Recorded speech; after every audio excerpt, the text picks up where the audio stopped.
Narito na ang Balitang Express sa oras na ito.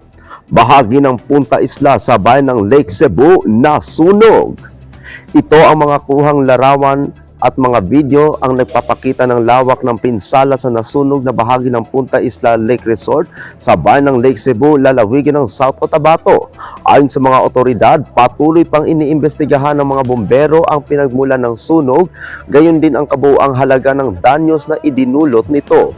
Sa inisyal na ulat, ilang personal na gamit ng mga empleyado kabilang ang mga motorsiklo ang nadamay at tuluyang nasunog. Sa ngayon, wala pang kumpirmasyon kung may mga bisita o guest na naapektuhan sa pangyayari habang patuloy ang verifikasyon ng mga kinauukulan.